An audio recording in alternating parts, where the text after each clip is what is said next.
कल मैं अपनी फ्रेंड के घर गई, वो अपने बच्चे को फ़ीड करवाई थी, हम बातें कर रहे थे, सब बिल्कुल नॉर्मल चल रहा था कि अचानक उसका बच्चा जो दूध पीते पीते चोक करने लगा। उसकी सांस रुक सी गई, वो खांसने लगा और मेरी फ्रेंड बिल्कुल घबरा गई।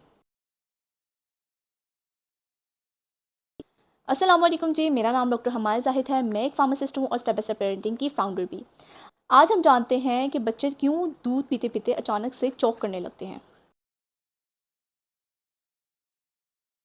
अच्छा, इसकी क्या वजह हो सकती है? अगर तो आप बॉटल फीडिंग करवा रहे हैं तो आपको ये अंदाज़ा हो जाना चाहिए कि जो निपल का जो फ़्लो है बच्चे के लिए ज़्यादा है, तेज़ है और बच्चा वो हैंडल नहीं कर पाता, इसीलिए चोक कर लेता है।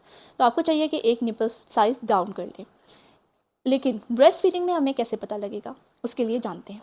ब्रेस्ट फीडिंग के दौरान एक फिनोमेना होता है, जब बच्चा दूध पी रहा होता है, सक कर रहा होता है, उसके दौरान लेट डाउन रिफ्लेक्स एकदम से स्ट्रॉन्ग होता है। उसमें एकदम से दूध बहुत तेज़ी से बच्चे की तरफ निकलता है और जब बच्चा सक कर रहा होता है आहिस्ता आहिस्ता और अचानक से वो स्ट्रॉन्ग दूध का रिफ्लेक्स होता है तो बच्चा उसे हैंडल नहीं कर पाता और बच्चे को चोकिंग हो जाती है।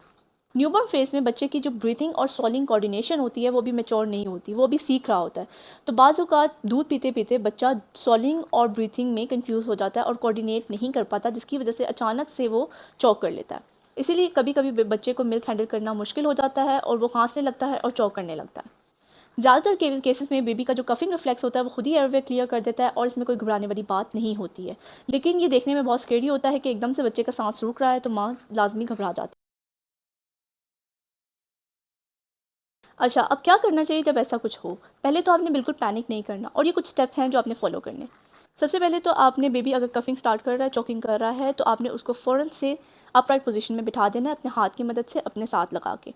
बेबी को फ़ीडिंग थोड़ी देर के लिए पॉज़ कर देनी है और उसे कफ़ करने देना है जब तक कि उसका एयरवे क्लियर ना हो जाए। साथ-साथ आप हल्का-हल्का उसके बैक पे पैट करते जाएँ ताकि वो रिलैक्स रहे। जब बेबी काम हो जाए तो आप वापस से फ़ीडिंग कंटिन्यू कर सकती हैं। अगर तो ये बार बार हो रहा है तो आप कोशिश करें कि अपनी ब्रेस्ट फीडिंग पोजीशन चेंज कर लें, क्योंकि जिस पोजीशन में आप उसको फीड करवा रही हैं उसमें लेट डाउन रिफ्लेक्स बार बार होता है और बच्चा ये हैंडल नहीं कर पाता। जैसे कि laid back breastfeeding position, इसमें मिल्क फ्लो थोड़ा स्लो हो जाता है, इससे बच्चा बार बार चौक नहीं करता और उसके लिए आसानी हो जाती है। अब कुछ रेड फ्लैग्स कि अगर बेबी ब्लू हो रहा है या पेल हो रहा है, सांस नहीं ले पा रहा है और चोकिंग स्टॉप नहीं हो रही कुछ ही देर के अंदर, तो माँ का इंटरवीन करना और मेडिकल हेल्प लेना नेसेसरी होता है। उस दिन मेरी फ्रेंड बहुत घबरा गई थी, ये उसके साथ पहली दफ़ा हुआ था और उसका रंग बिल्कुल उड़ गया था। लेकिन जब मैंने उसे समझाया कि ये बिल्कुल कॉमन है और किस तरीके से तुम इसको ठीक कर सकती हो, तो उसे बहुत कॉन्फिडेंस मिला। पेरेंटिंग में बहुत सी चीज़ें बहुत स्केरी लगती हैं, लेकिन अगर आपको नॉलेज होता है तो पैनिक की जगह कॉन्फिडेंस आ जाता है। उम्मीद करती हूँ कि आपको ये वीडियो पसंद आई होगी और अगर आपको ये हेल्पफुल रही है तो इसे दूसरी माओं के साथ भी शेयर कीजिएगा।